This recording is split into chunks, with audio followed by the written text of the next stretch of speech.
안녕하세요. 경제 읽어주는 남자 김광석입니다. 반갑습니다. 지정학적 긴장감이 고조되고 있습니다. 역시 지정학적으로 또 군사안보적으로 위험도가 감지되면 세계 경제는 통상 흔들리기 마련입니다. 그런데 이런 세계 경제의 정세 속에 방위 산업의 지위는 계속 올라가고 있습니다. 그런 어떤 모습이 전개되고 있는가? 그러면 우리는 이런 경제의 흐름을 어떻게 진단해 볼 필요가 있겠는가? 그럼 K방사는 어떻게 이 지위를 확보해 나가기 위해서 준비를 해야 될 것인가? 이런 여러 가지 말씀을 여러분께 전달해 드려볼까 합니다.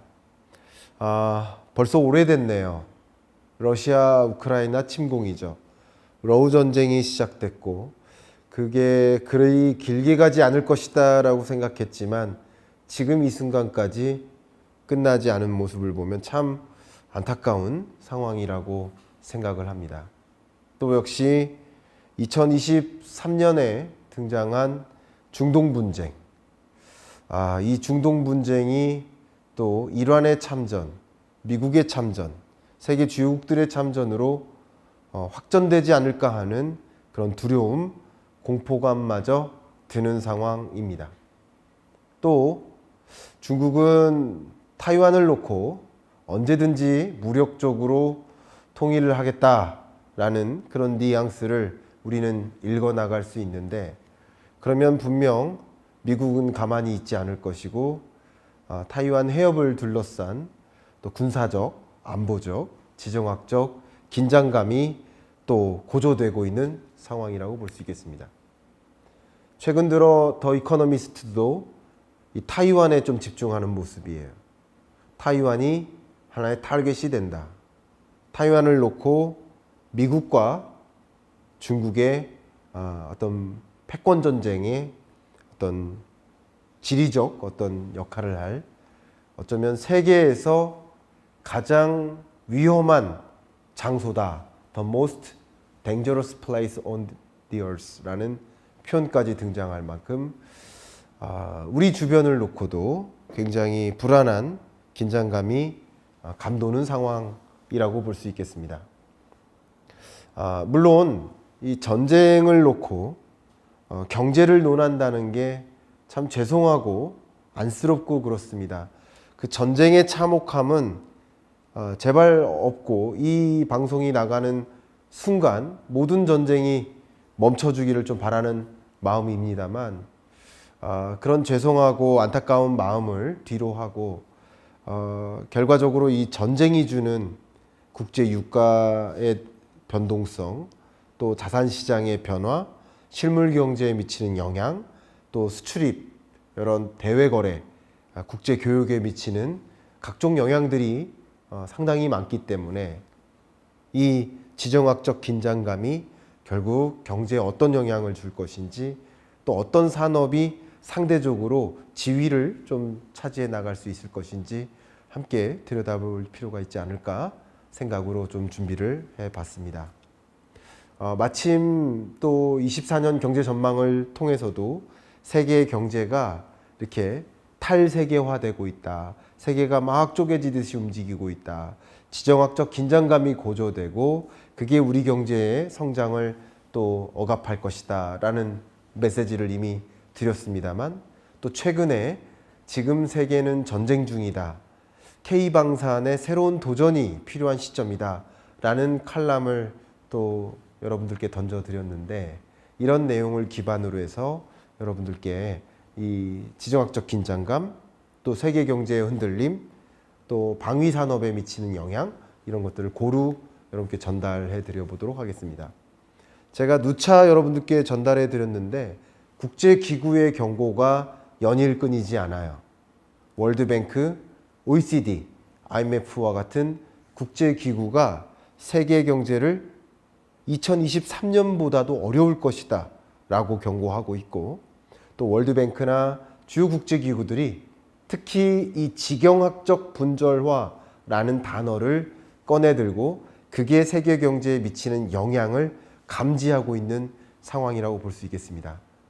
과거에는 이 지정학적 리스크가 크게 세계 주요 국가가 충돌하는 이런 일들이 빈번히 일어나지 않았었다라고 한다면 최근 2020년에 가까워지면서 또 2022년, 23년, 또 2024년까지도 또 타이완 해협을 둘러싼 그런 분쟁 이런 것들이 우려되기 때문에 지정학적 리스크가 계속 고조되고 있다, 빈번해지고 있다라고 표현해 볼 수 있을 것 같습니다. 물론 국제기구는 아니지만 국제 민간기구 성격인 다보스 포럼, 월드 이코노믹 포럼, 세계 경제 포럼에서도 지경학적 분절화를 주목을 했습니다. 세계 주요 경제 석학 69%가 지경학적 분절화가 더 야기될 것이다. 그게 글로벌 경제에 더 큰 변동성을 주고 또 세계 경제가 막 쪼개지다시피 하다 보니까 이 글로벌 이코노미 형성 혹은 글로벌 공급망, 글로벌 수출입 이런 것들이 다 붕괴되다시피 하면서 지경학적으로 블록이 형성될 것이다. 그런 부분들이 세계 경제의 회복을 더 어둡게 만들 것이다 라고 경고의 메시지를 던진 것을 생각해 보면 우리 이런 지경학적 혹은 지정학적 이 리스크에 대해서 이게 고조되고 있는 지금의 이런 것들이 어떻게 세계 경제에 영향을 미칠 것인지를 들여다보는 것은 매우 중요한 순간이겠구나 라고 여러분께 의견을 드려봅니다. 어쨌든 이런 지경학적 분절화가 세계 경제를 마구 흔들어 놓고 있는데요. 정상적인 경우라고 한다면 이 회색 그림자처럼 글로벌 리세션이 한번 찾아왔을 때 다시 제자리로 돌아가는 경로가 이렇게 회색 그림자처럼 전개된다고 한다면 이번 리세션이 찾아온 이후에는 다시 제자리로 온전히 돌아가지 못하는 모습이다라고 월드뱅크가 지적을 했어요. 이렇게 지적한 배경에는 앞에 말씀드렸던 지경학적 분절화가 있다는 것이죠. 글로벌리 보호무역 조치들이 더 팽배하게 되고 그게 세계 무역을 그렇게 제자리로 돌려놓지 못하게 만들고 그게 결과적으로 세계 경제를 흔들고 있다. 이렇게 표현해 볼 수 있겠습니다. 결과적으로 2024년 세계 주요 권역별 경제를 들여다보면 2010년대 성장률이 이 노란색 바라고 한다면 그죠? 2023년, 24년은 그거보다 훨씬 못하고 특히 24년 경제는 23년보다도 못하다. 선진국도 중국도 종전만 못하다. 24년 경제가 더 어렵다라고 표현을 하고 있죠. 이렇게 세계 경제가 흔들리는 여러 배경 중에 하나가 바로 지경학적 분절하고 특히 중국 경제가 예전만 못하고 중국으로부터 공장이 다 떠나는 차이나 엑소더스 현상이 일어나고 중국의 고정자산 투자가 크게 위축되고 이런 모습들도 지경학적 분절화 때문이라고 볼 수 있겠죠. 그런 것들이 예전의 높은 성장세를 더 이상 중국은 유지할 수 없다, 회복할 수 없다라고 보는 그런 진단이라고 볼 수 있겠습니다. 이렇게 세계 경제가 지경학적 분절화로 흔들리는 모습이라고 설명을 드렸다면 유독 그런 과정에서 늘어나는 영역이 있습니다. 그게 바로 세계 방위비 지출이 늘어나는 국면인 겁니다. 2022년대 또 2023년 그리고 2028년까지 세계 방위비 지출은 늘어날 것으로 보고 있습니다. 세계가 이런 지정학적으로 군사안보적으로 긴장감이 더 고조되는 그런 국면에는 아무래도 자기 나라를 지켜내기 위한 디펜스, 지켜내기 위한 국방비 지출을 늘려나갈 수밖에 없고 군비를 더 많이 늘리고 무기를 더 강화하고 이런 노력들을 더 집중적으로 하지 않겠습니까? 그런 움직임이 일어나고 있는 것이다. 이런 국면에서 나토 사무총장이죠. 옌스 스톨텐베르크 이 사무총장이 2024년까지 이 나토 회원국들에게 방위비를 더 많이 확보해라. 최소 GDP의 2%만큼은 지출을 해라. 라고 촉구를 했고요. 일부 회원국들은 각국이 GDP 대비 2.5%까지 방위비를 지출하는 것에 합의해야 한다라고 제안까지도 했습니다. 지금 현재 방위비 예산은 세계 GDP 대비 2.3% 수준에 달하거든요. 이것을 참조하시고요. 적어도 2%, 그래도 2.5%까지는 늘리자라고 나토 국가들, 회원국들이 그렇게 주장을 하고 있는 모습입니다. 그리고 최근 미국의 움직임을 보면 24년도 회계연도 기준으로 국방 예산이 지난해보다 3%나 늘었습니다. 일본의 24년 회계연도 상에서 방위비 지출은 약 73조 원에 달하는데요. 전년보다 16%를 증액했습니다. 한국도 예산을 굉장히 긴축적으로 편성했음에도 불구하고 24년 국방 예산을 59조가 넘게 편성했고 4.2%를 증액했습니다. 그러니까 세계적으로 방위비 지출을 늘려가는 이런 양상이 결과적으로 이런 지정학적 불안, 지정학적 이 분절화 속에서 당연시 야기되는 사안이라고 볼 수 있을 것 같아요. 세계 방위비 지출에 있어서 역시 또 참고적으로 보여드린다면 미국의 절대적인 그 방위비 지출액이 미국을 제외한 나머지 상위 10여 개국의 방위비 지출액과 비교를 하면 오히려 그것을 넘어서요. 그만큼 미국의 시장이 굉장히 크다라는 걸 말씀드릴 수 있고 러시아, 인도, 사우디, 영국과 같은 이런 순으로 세계 방위비 지출을 현재 진행하고 있다라는 것을 참고적으로 여러분 확인해 봐 주시길 바랍니다. 자, 그러면 이 방위 산업은 어떻게 될까요?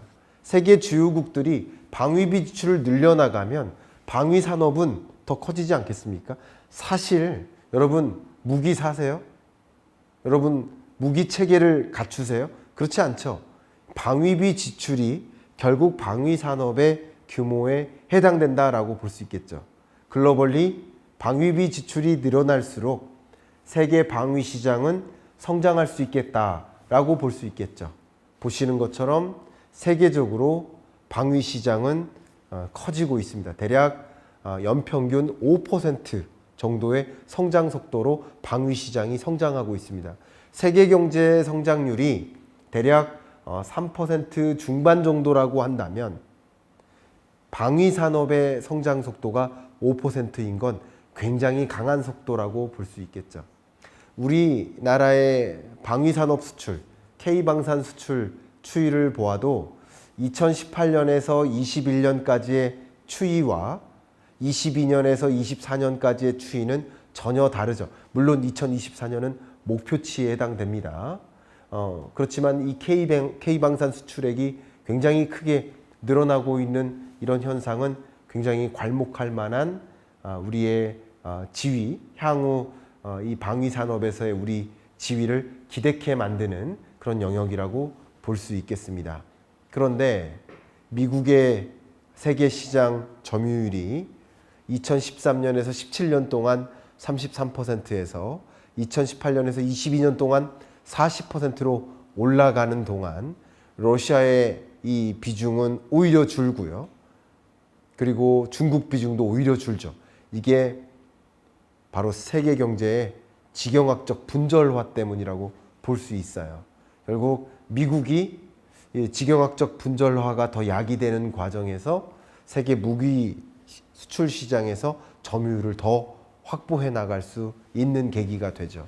우리나라도 1.3%에서 2.4%로 레벨이 올라간 건 마찬가지고요.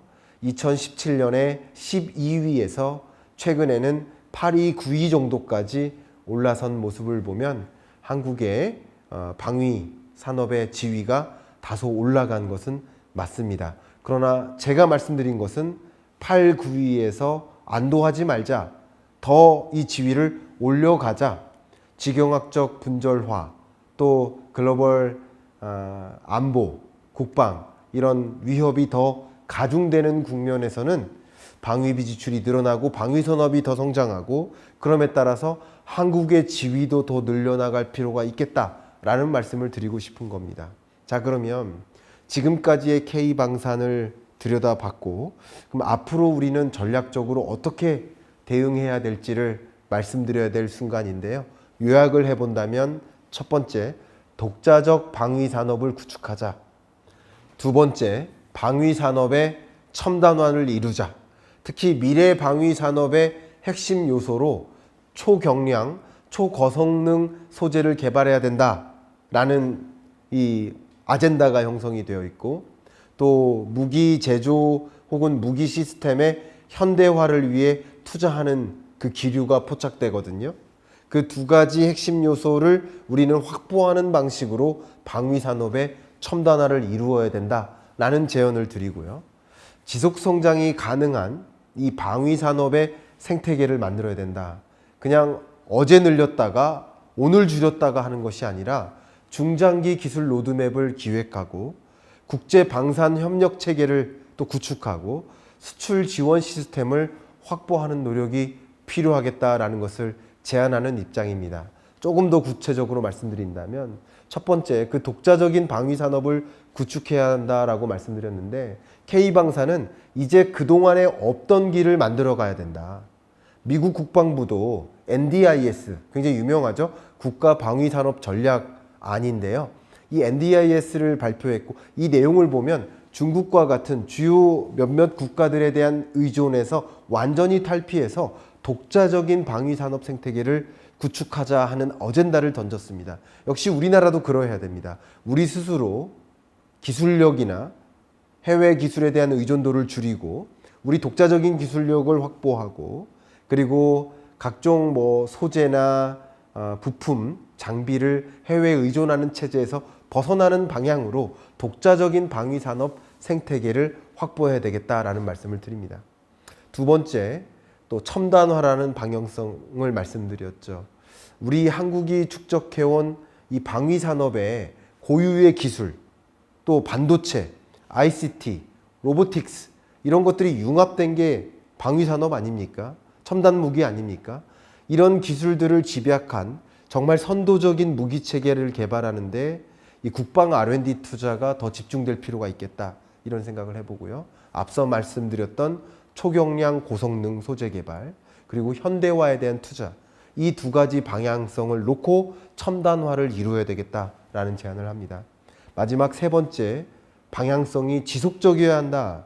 일시적으로 예산을 증액하고 일시적으로 수출 지원을 제공하면, 그리고 그 다음에는 그렇지 않으면, 그럼 안 된다는 거죠. 일시적으로 끝나면 안 된다는 거죠. 방위산업을 하나의 성장산업으로 인식할 필요가 있겠다라고 말씀드리는 거예요. 예를 들면 이번 예산안을 보면 이 방위 예산 지출, 국방 예산안에 보면 이 보람의 최초 양산, 그리고 레이저 대공 무기 블락 1, 이런 것들이 다 포함되어 있습니다. 제가 무기들을 다 나열해 가면서 제시해 드리지는 않겠고요. 이런 결국 신무기 개발, 첨단 무기 고성능화, 이런 종류의 내용들도 굉장히 많이 포함되어 있어요. 국방 예산에. 결국 그 예산을 방금 말씀드렸던 것처럼 작년에는 늘렸다가 또 내년에는 줄였다가 이렇게 오락가락하는 것이 아니라 이제 방위산업을 하나의 우리나라 주력산업, 유망산업으로 가정하고 K방산의 첨단화, 그리고 독자화, 이런 것을 구축하기 위해서 지속 가능한 그런 시스템을 구축할 필요가 있지 않겠는가 하는 것을 제안해 드리고자 하는 말씀을 드린 겁니다. 제가 정말 지경학적 분절화부터, 그리고 세계 경제가 흔들리고 이게 또 방위산업에 있어서는 우리 K방산의 지위를 가져올 수 있는 영역까지 하나하나 설명해 드렸습니다만, 이 전쟁이라는 것을 놓고 경제적으로 해석하는 것이 참 어색하고 죄송하고 속상한 마음이지만, 어쨌든 우리가 당장 전쟁이라는 영역에 직면하지 않았을 경우 그 안에서 우리의 지위를 확보해 나가는 노력도 동시에 필요한 것이 아닌가 하는 좀 조심스러운, 그냥 웃음기 싹 뺀 객관적인 의견을 좀 전달해 드리고 싶은 마음으로 이 영상을 준비했고요. 여러분이 필요하시다면 앞에 보여드렸던 그 칼럼과 함께 비교해 보시면서 이 지경학적 분절화 어떻게 우리는 해석할 것인가, 이걸 가만히 놓고 보면 위험만 될 텐데 또 이런 지경학적 분절화에 어떻게 대응하느냐에 따라서 일부분 기회를 포착할 수 있는 영역도 있지 않겠는가라는 것을 좀 조심스럽게 조금 냉정하게 말씀을 드리면서 이번 주 경제 읽어주는 남자 마무리하겠습니다. 감사합니다. 안녕하세요. 경제 읽어주는 남자 김원석입니다. 반갑습니다. 돈이 이동하고 있습니다. 중국에서 돈이 대규모로 빠져나오고 있고요. 그 빠져나온 돈은 사라지는 것이 아니라 어딘가로 이동하고 있겠죠. 과연 중국에서 빠져나온 돈은 어디로 이동하는지 그 돈의 이동을 명확하게 관찰하고 그런 돈의 이동에 발맞춰서 재테크 관점에서 나의 돈도 그 방향으로 이동시켜야 된다 하는 생각을 해볼 수 있겠죠. 중국에서 빠져나오고 있는 이 돈은 어디로 이동하는지 소신껏 답변 드려보도록 하겠습니다. 중국 경제가 계속 슬로우 다운 하고 있습니다. 꼬꾸라지고 있습니다. 사라지는 건 아니에요. 중국 경제가 폭망하는 건 아닙니다. 경제 성장이 계속 둔화하고 있습니다. 작년에도 5% 정도 성장했는데 올해는 4%대 성장세를 기록할 것으로 보고 있습니다. 장기적으로 봤을 때 중국 경제가 고성장은 끝난 것 같다. 피크 차이나 맞는 것 같습니다. 중국 경제가 장기적으로 이렇게 꼬꾸라지는 모습, 사라지고 폭망하는 건 아닙니다. 꼬꾸라지는 모습 속에서 미국 경제는 여전히 계속 강해지고 있는 모습인 것 같아요. 최근에 더 이코노미스트 표지에서 미국 경제가 굉장히 강해지고 있다는 모습을 이렇게 시사해 주고 있습니다. 많은 자금이 중국을 떠나고 있어요. 이른바 차이나 엑스도스 현상이에요. 많은 기업들이 중국을 떠나고 있고요.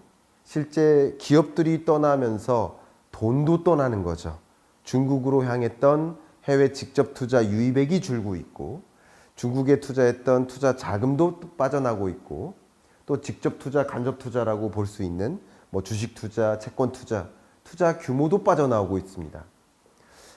그 배경은 아마도 중국 경제가 이렇게 힘을 못 쓰고 있다, 정점 찍었다, 앞으로는 더 꼬꾸라질 것 같다, 더 많은 기업들이 중국을 빠져나올 것 같다, 중국 경제가 역동적으로 성장하는 데는 한계가 있지 않을까 하는 그런 여론들, 이런 심리가 자금의 유출입을 결정하는 것이 아닌가, 이런 생각을 해볼 수 있을 것 같아요.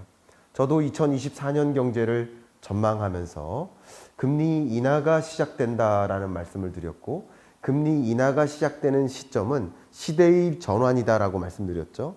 2022년, 23년은 금리 인상을 통해서 물가 안정화를 위해 노력했던 긴축의 시대였다고 한다면 2024년은 점차 점진적으로 서서히라도 금리를 인하하기 시작하는 완화의 시대로 건너가는 전환점이다라고 말씀드렸고 그 전환점에는 항상 시대가 전환될 때마다 돈의 이동이 있다라고 말씀드렸습니다.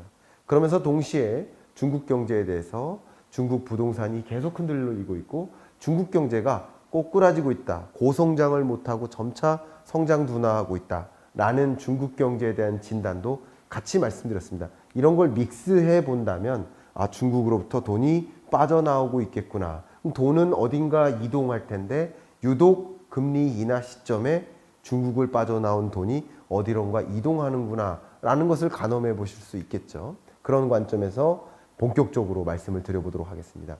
기준금리 인하에 대한 기대감이 좀 늘어났다가 또 다시 기대감이 빠졌다가 왔다 갔다 하지만 어쨌든 선물 시장에서 미국 연준의 정책금리는 서서히 24년 하반기로 갈수록 인하할 것이다 라고 기대하고 있습니다. 물론 기대했던 대로 그대로 움직이는 건 아니겠습니다만 어쨌든 시장에서는 24년 6월에 혹은 7월에 금리 인하를 단행하지 않겠느냐. 물론 시장에서는 조금 더 많은 금리 인하 또 대대적인 금리 인하 또 이른 조기 금리 인하를 기대하고 있는 모습이지만 그런 기대는 좀 너무 섣부르다라고 의견을 제가 드려왔죠. 역시 물가 안정화에 대한 확신이 있을 때 그때 연준은 금리 인하를 단행할 것이고 상반기에는 어렵지 않겠느냐라고 말씀을 드렸습니다. 그럼에도 불구하고 어쨌든 금리 인하 기대감이 좀 줄어드는 과정일지라도 금리 인하는 있긴 있는 것이다. 금리 인하는 있긴 있을 것이기 때문에 그 기대감으로 돈의 이동이 일어나는 것이다 라고 말씀드리고요. 실제 금리 인하에 대한 기대감으로 미국의 국채금리가 정점을 찍었었던 23년 말쯤이죠. 11월인가요? 정점을 찍었었던 이래로 지속적으로 좀 하락하는 모습이고 다시 국채금리가 치솟는 구간이 있는데 이 구간이 뭐예요? 기준금리 인하에 대한 기대감이 빠지는 구간이죠. 기준금리 인하에 대한 기대감이 다시 고조될 때는 이 국채금리가 또 내려오겠죠. 이런 것들이 반복하고 있는 흐름이긴 하지만 어쨌든 기준금리 인하에 대한 가능성은 높게 부여하고 있다. 그 시점이 언제일지 몰라도 기준금리 인하의 폭은 얼마일지 몰라도 어쨌든 금리 인하는 오긴 온다. 이렇게 단언하고 있는 것이죠. 시장에서는. 더군다나 이 펀더멘털이 금리 인하라는 것과 맞물려서 의외로 미국 경제가 굉장히 거시경제가 양호해요. 미국 1분기 GDP 성장률을 추정하는 GDP 나우를 가지고 본다면 지난 1월 26일자에도 미국 경제가 1분기에 뭐 한 4%, 5% 가까이 성장하겠어 라고 기대를 했단 말이에요. 뭐 근래 들어 그거보다는 못 미치지만 여전히 이 3월 달 들어서도 한 2, 3%대의 미국 1분기 성장률은 기대할 만해.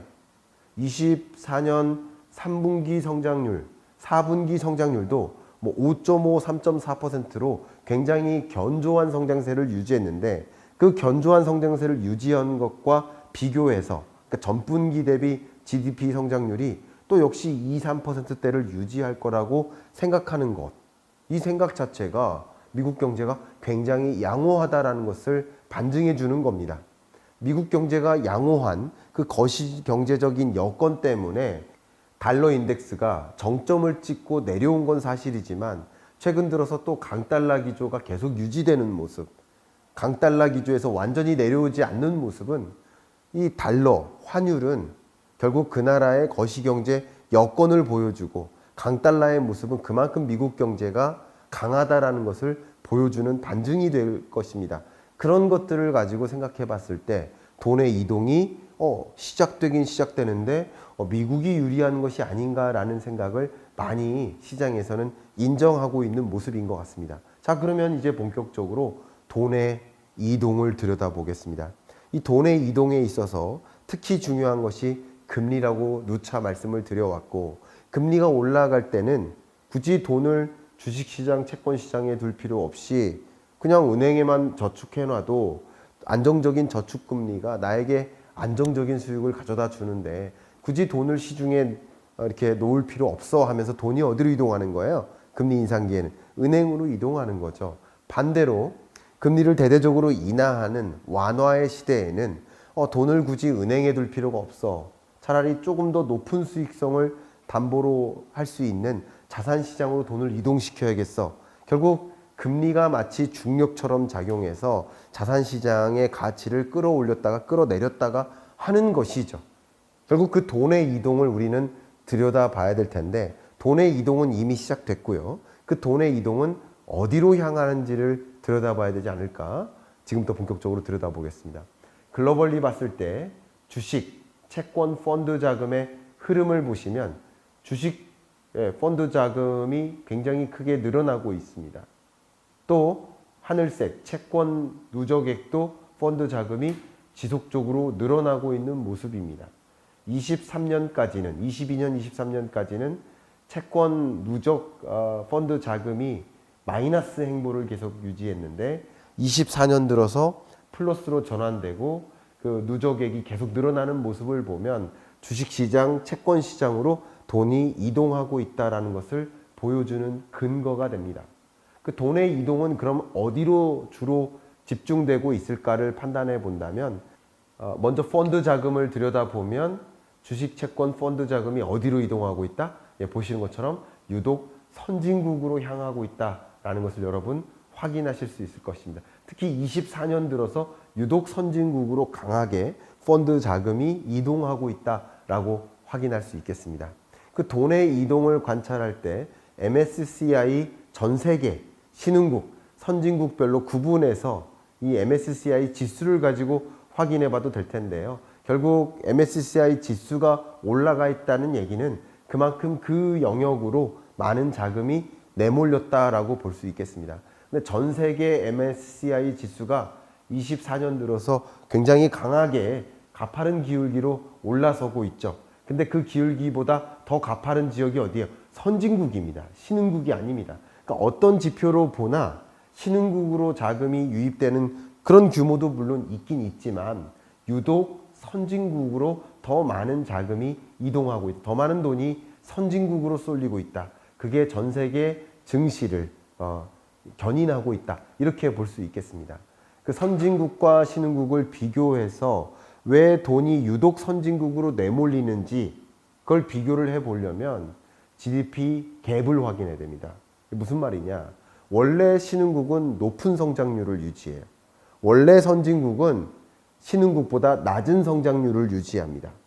근데 선진국의 성장률은 높아지고 신흥국의 성장률은 둔화돼서 신흥국과 선진국 간의 성장 격차가 좁혀진다면 좁혀지면 좁혀질수록 어디에 투자하는 것이 더 유리해지는 거예요. 선진국에 투자하는 게 유리해지는 거죠. 결국 선진국과 신흥국 간의 성장 격차가 1980년, 90년 또 2000년 초반까지의 격차보다 최근 2020년, 25년 들어서는 격차가 더 좁혀졌다는 것을 확인할 수 있겠고 2000년에서 2015년까지의 격차는 굉장히 컸었지만 지금 2020년 이후로는 팬데믹에 대한 대응, 고물가에 대한 대응, 고금리를 적용했는데 그것에 대한 역습의 정도 이게 현저히 선진국의 대응이 더 높기 때문에 선진국과 신흥국의 성장 격차가 좁혀졌다. 그러면 유독 선진국이 고성장하고 미국 경제가 양호한 흐름을 보면서 돈의 흐름, 돈의 이동이 야기되는 시점에 굳이 신흥국으로 이동할 필요가 있겠습니까? 선진국으로 이동하는 거죠. 지금까지 말씀드렸던 유독 선진국으로 돈의 이동이 이어지고 있는 그 배경에는 바로 성장률 격차가 좁혀졌기 때문이다. 그러니까 선진국은 선진국답지 못하게 고성장을 하고 있고 신흥국은 신흥국답지 못하게 고성장을 못하고 있다. 이렇게 해석을 해볼 수 있겠네요. 특히 이 돈의 이동의 현상을 두 가지로 좀 주목해 볼 수 있겠는데 앞서 제가 모두 발언에서 말씀드렸던 것처럼 차이나 엑소더스, 중국으로부터 돈이 빠져나오고 있는 현상을 우린 주목하지 않을 수가 없습니다. 보시는 것처럼 중국으로 향하는 이쿼티의 플로우를 보시면 녹색 보세요. 유독 23년 들어서 마이너스가 많죠. 그리고 24년에 살짝 플러스로 전환된 모습이지만 전반적으로 누적적으로 봤을 때는 중국으로부터 자금이 유출되는 현상이 지배적으로 나타납니다. 근데 그 신흥국 중에서도 중국을 제외한 신흥국, 그게 빨강색입니다. 중국을 제외한 신흥국으로는 유독 주식 자금이 많이 몰리고 있어요.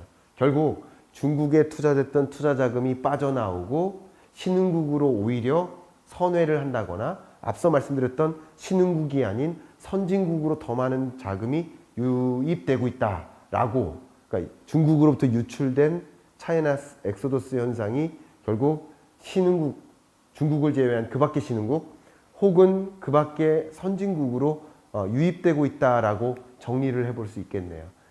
역시 이 그래프를 확인해 보시면 신흥국 전체의 채권 펀드 자금 흐름이 좋지 않아요. 그렇죠? 근데 이 신흥국 자금 중에서 일부가 중국 자금일 텐데 유독 중국 자금이 중국을 제외한 아시아 국가로의 자금 흐름보다 더 마이너스입니다. 강한 마이너스예요.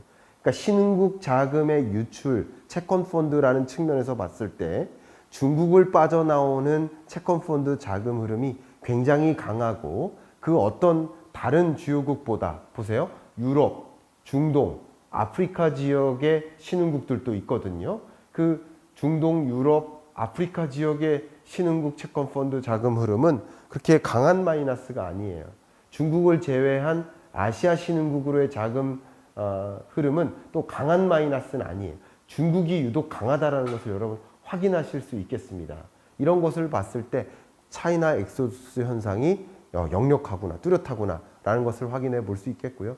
그런 것들이 다 총체돼서 신흥국 통화별 채권펀드 자금 흐름을 보시면 외화 채권, 자국 통화 채권, 결국 외화든 자국 통화든 혼합형이든 다 신흥국으로부터 돈이 빠져나오고 있다. 신흥국으로부터 빠져나오는 돈이 유독 중국으로부터 빠져나오고 있다라고 확인해 볼 수 있겠죠.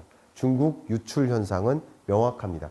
중국을 빠져나온 돈이 어디로 갈까? 앞에 제가 말씀드렸던 것은 선진국이라고 했는데 그 선진국 중에서도 유독 미국으로 쏠리고 있다라는 현상을 확인할 수 있겠습니다. 그러니까 US exceptionalism. 미국은 경기 침체로부터 예외된다. 미국으로 더 쏠리고 있다라는 것을 표현하는 exceptionalism이라는 표현이 또 등장했습니다.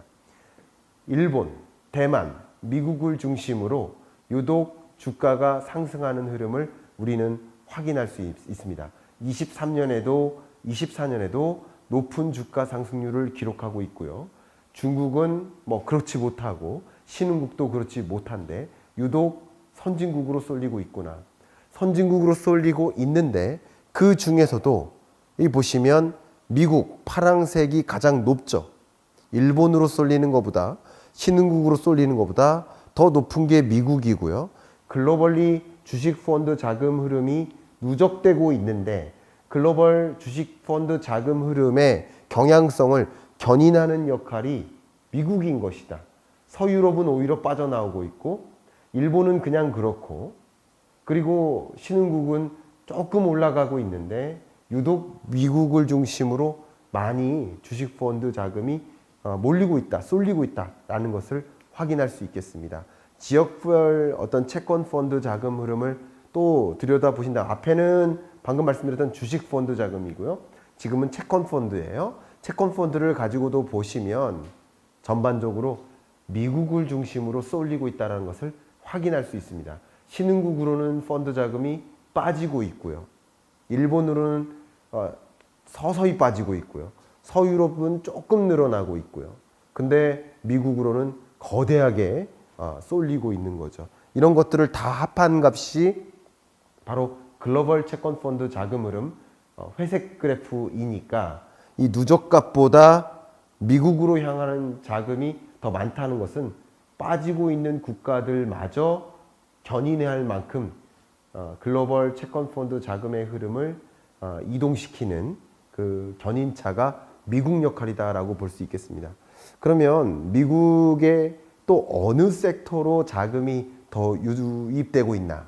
미국으로 쏠리는 이유는 무엇일까를 확인해 본다면 미국의 전 섹터가 아니라 에너지, 유틸리티, 뭐 금융, 원자재, 부동산 섹터가 아니라 바이오도 아니라는 거죠.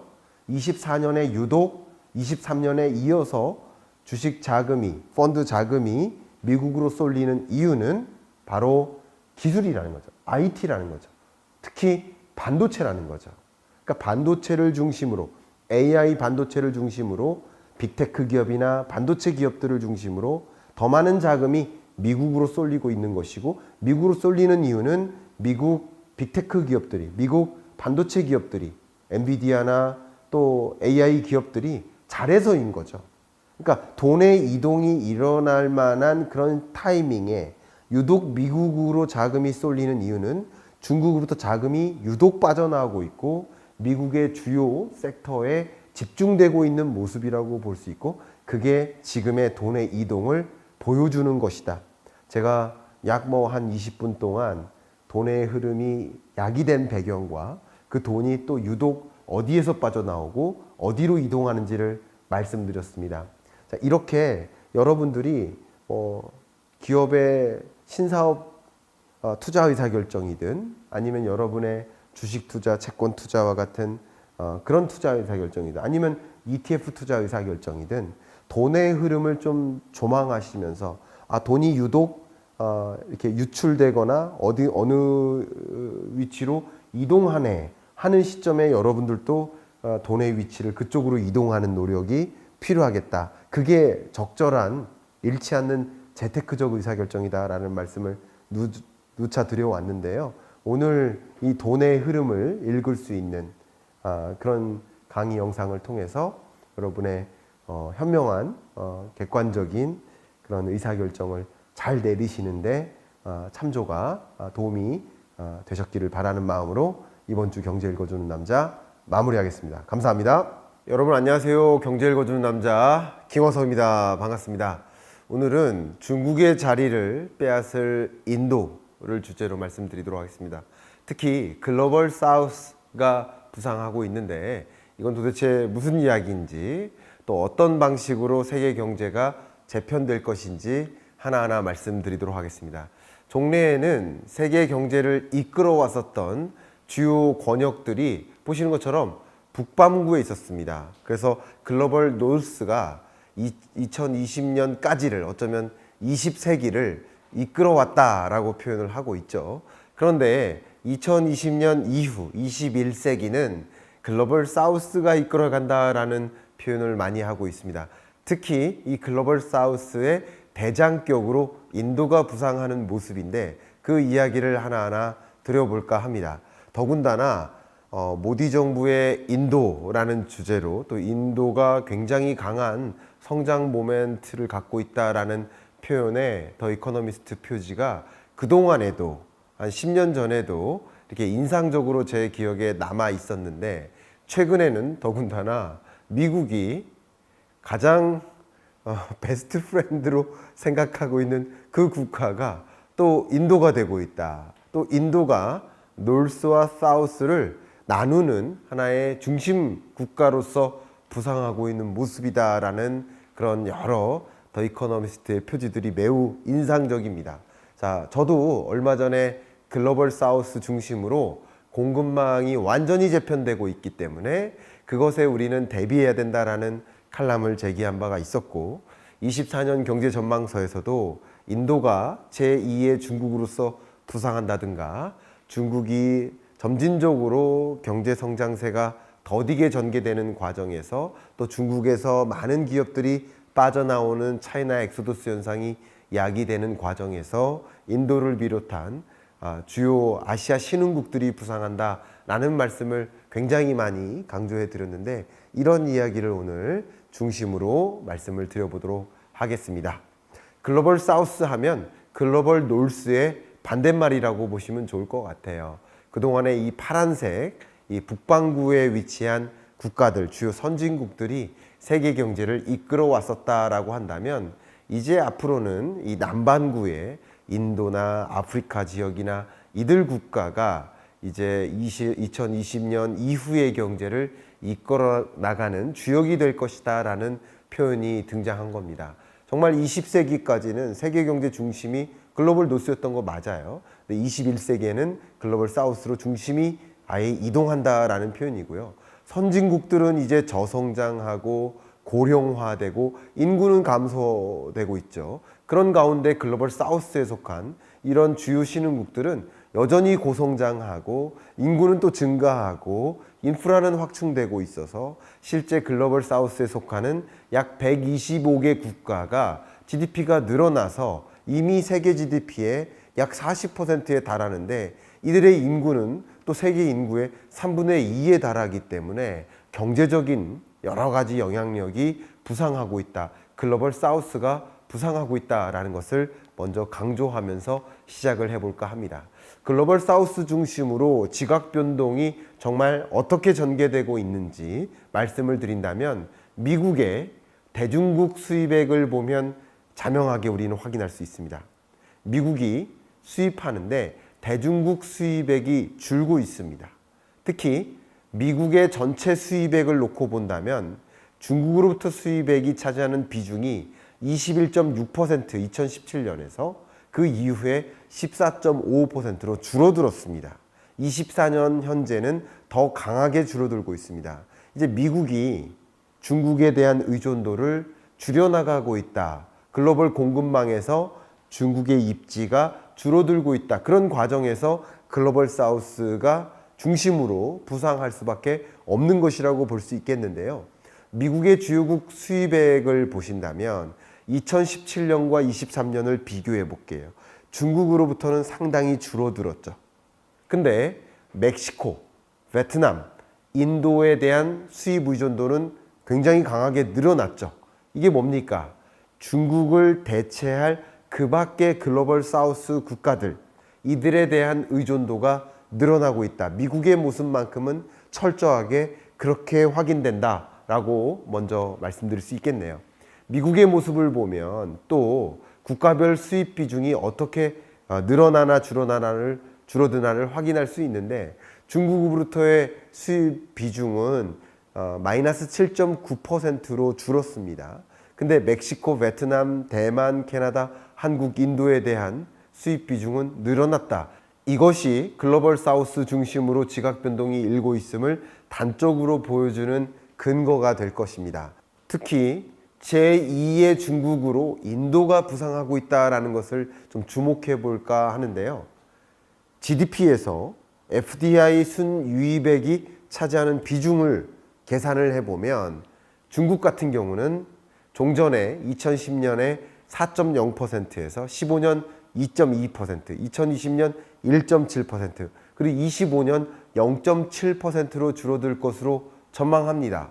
그런데 인도 같은 경우는 2010년 1.6%에서 2%대로 올라와서 2025년에는 3.2% 수준으로 올라갈 것으로 전망합니다. 그렇듯 중국은 해외로부터 FDI 유입액, 적극적인 중국 진출 혹은 공장 증설, 세계의 공장으로서 자리매김하는 그런 과정에서 중국 경제의 성장이 있었다라고 한다면, 이제 미래에는 인도에 그런 일들이 나타날 것이다 라고 볼 수 있는, 그렇게 확인할 수 있는 근거가 하나 등장한 거죠. 특히 우리는 인구를 빼놓고 얘기하지 않을 수가 없는데, 인구를 보시면 중국의 인구가 세계 1위 국가였죠. 근데 인도가 거의 22년부터 거의 차이를 보이지 않을 만큼 쫓아왔다가 2023년 말에 인도의 인구가 중국의 인구를 넘어섰습니다. 앞으로는 어떨까요? 앞으로의 모습을 보신다면 정말 중국의 인구는 계속 줄어드는 양상이고, 중국을 떠나는 인구까지 생각해보면, 중국을 떠나는 기업들까지 생각해보면 인구의 감소 속도는 굉장히 강하게 전개될 텐데, 인도의 인구는 적어도 한 2070년대까지는 늘어나는 구조로 갈 것이다 라고 보기 때문에 중국을 대체할 제2의 중국으로서 인도가 부상할 만한 여지가 많이 있다라고 생각을 해볼 수 있겠습니다. 실제 1990년부터 중국의 인구가 1위였고 2022년까지도 중국의 인구가 1위였었습니다. 인도가 2위 자리를 계속 유지하다가 중국과의 차이를 좁혀나갔죠. 근데 향후에는 인도가 중국을 역전해서 2050년까지 세계 1위 자리를 놓치지 않을 것으로 보고 있습니다. 이런 모습 속에서 중국을 대체할 신흥국으로서 인도가 부상할 수 있겠다라는 그림을 그릴 수 있겠는데, 인도가 특히 이런 글로벌 사우스의 거의 대장격 역할을 수행한다라고 한다면, 그러면 더더군다나 인도의 부상을 우리는 눈여겨봐야 되지 않을까 생각합니다. 더군다나 이 중위 연령으로 놓고 본다면 우리나라의 중위 연령이 대략 45세예요. 중위 연령의 개념은 서열로 나이 많은 사람부터 나이 적은 사람까지 5천만 명을 쭉 나열했을 때 딱 가운데 번째 해당되는 연령의 나이를 해당되는 사람의 나이를 중위 연령이라고 할 수 있는데, 우리나라는 45세인데요. 중국도 거의 40세에 근접했습니다. 근데 인도는 여지까지 30세가 살짝 안 되는 상황이에요. 그만큼 만 15세에서 64세까지의 생산 연령 인구가 늘어나고도 있고, 그 중위 연령이 낮은 상황이기 때문에 노동력이 미래에도 매우 충분하다라는 것을 보여주는 근거가 되겠죠. 물론 그냥 노동력만 보여주는 게 아니라 출산율도 보여주는 것이고, 그게 향후에 젊은 인구, 노동력이 풍부한 그런 그림의 모습을 인도를 통해서 상상할 수 있을 것 같아요. 특히 인도의 생산 능력을 놓고 본다면 아직까지 뭐 노동법이라든가 혹은 각종 인프라 뭐 규제의 수준이라든가 이런 것을 봤을 때 인도가 과연 생산 기지로서 자리매김할 수 있을까 하는 의문들을 많이 갖고 계시죠. 저도 그런 의문을 물론 갖고 있습니다. 그런데 휴대폰 생산 규모를 보면 인도가 중국 바로 다음이고요. 중국하고 인도의 휴대폰 생산 규모가 그렇게 차이가 나지도 않아요. 이렇게 압도적인 양의 휴대폰 생산을 인도에서 하고 있을 만큼 그만큼 생산 기지로서의 의미도 지금도 이미 충분한 상황이다라는 것을 보여줍니다. 특히 부상하는 유니콘 기업 수를 우리는 들여다봐야 됩니다. 미국의 유니콘 기업 수는 정말 어마어마하죠. 정말 부럽습니다. 우리나라는 14개밖에 안 돼요. 23년 기준으로. 근데 중국이 169개의 유니콘 기업이 계속 발생하고 있거든요. 근데 인도도 70개의 유니콘 기업이 탄생하는 만큼 그만큼 미국, 중국 못지않게 그밖에 어떤 나라보다 유니콘 기업이 계속 등장하고 있다라는 것은 향후 인도 경제가 얼마나 강하게 부상할지 생산 기지로서의 역할을 수행할지를 가늠할 수 있는 굉장히 중요한 근거가 될 거라고 생각합니다. 실제 23년 인도는 세계 GDP에서 5위국으로 부상했고요. 그 전년도까지만 해도 프랑스와 영국보다 이렇게 밑에 있는 순위였는데 5위로 부상했고 더군다나 2028년이 되면 인도가 세계 GDP 3위국으로 부상합니다. 이 얘기는 뭘까요? GDP 규모가 커진다는 얘기는 그만큼 독일이나 일본 같은 나라의 GDP가 오히려 인도보다 앞에 서 있었단 말이죠. 근데 인도가 이들을 추월한다는 얘기는 성장 속도가 7% 수준으로 굉장히 높고 앞에 있는 독일과 인도는 거의 1% 혹은 그것보다 안 되는 더딘 성장의 흐름을 보이고 있기 때문에 추월하는 거라고도 볼 수 있겠습니다. 그러나 GDP 규모 절대액으로 놓고 보면 이렇게 3위국으로 부상한다는 이야기는 그만큼 시장이 형성된다는 뜻입니다. 이게 무슨 뜻이냐? 인도가 노동력으로서의 의미도 부여할 수 있지만 인도 그 자체가 시장으로서의 의미로도 부여를 받는다라는 것은 현지 생산에 대한 의존도가 더 높아질 여지가 많다는 것을 보여주는 근거가 됩니다. 또 경제 규모가 이렇게 커지는 과정에서 어떤 일들이 보통 있습니까? 보통 중산층이 또 많이 늘어난다. 그럼 중산층은 단순히 이 저소득층이 절대적으로 많은 그런 나라에서 중산층의 비중이 늘어난다라는 얘기는 소비력이 확보된다. 또 기호식품의 수요라든가 패션에 대한 관심, 또 사치제에 대한 관심이 늘어난다. 시장으로서의 의미가 부상한다는 것을 또 뜻합니다. 제2의 중국으로서 부상하는 면모를 확인을 해야 되는데 최근에 있는 인도의 부문별 성장률을 가지고도 보시면 중국 같은 경우 성장세가 주춤한데 인도 같은 경우는 고도의 성장세를 유지하는 그 이유가 민간 소비나 고정자산 투자라든가 뭐 이런 여러 가지 것들이 뒷받침이 되고 있다는 것을 보여주는 겁니다. 또 제조업이나 서비스업의 PMI 지수를 봐도 50이라는 기준선을 훨씬 웃돈 채 그 웃돈 채에서 또 우상향하고 있는 모습을 본다면 50 수준에서 그냥 상하회하는 중국의 모습과는 정말 대조되는 모습이지 않나 생각이 되고요. 더군다나 인도가 메이크 인 인디아 혹은 자립 인디아라고 하는데 셀프 릴라이언트 인디아라는 이런 정책 스킴을 마련합니다. 정책적으로 이런 두 가지 메이크 인 인디아와 자립 인디아라는 핵심 국가 전략을 발표하고 그걸 내세우고 있습니다. 그러면서 부족한 부분, 인프라나 노동법이나 규제 문제를 해소하기 위한 움직임을 적극적으로 가져가고 있기 때문에 향후 제2의 중국으로서 부상할 수 있는 여지가 높겠다라고 또 판단 내려지는 부분입니다. 더더군다나 앞서 말씀드렸던 글로벌 사우스가 부상하는 가운데 인도가 이 글로벌 사우스의 어쩌면 대장 역할, 맹주 역할을 한다라고 의견을 드렸는데 대표적인 사례가 있습니다. 2023년에 G20 정상회의를 인도에서 개최했죠. 또 Voice of Global South Summit이라는 뭐 해석한다면 글로벌 사우스 정상의 목소리 이런 이름의 어떤 국제 회의를 마련했는데 120국가의 글로벌 사우스 국가들이 초청됐고요. 이 글로벌 사우스의 이 국가들을 다 한자리에 모을 만큼 사실 글로벌 사우스의 맹주로서 역할을 하고 있다. 그렇게 자리매김하려는 움직임을 보이고 있다. 중국이 좀 지지부진한 상황 속에서 인도가 그 자리를 차지하려는 움직임을 가져가고 있다라는 말씀까지 드립니다. 또 이 글로벌 사우스가 인도뿐만 아니라 부상할 수밖에 없는 배경을 말씀드리려고 하는데요. 이제 앞으로는 핵심 광물을 가지고 전쟁을 벌이는 광물 전쟁의 시대라고 저는 일컫고 싶어요. 그만큼 반도체도 중요하고 전기차 2차 전지도 중요하지만 거기에 들어가는 핵심 자원을 누가 보유하고 있는가도 중요합니다. 니켈, 리튬, 흑연, 코발트 전 영역에 걸쳐서 인도네시아를 한번 보겠습니다. 인도네시아가요, 니켈 1위국입니다.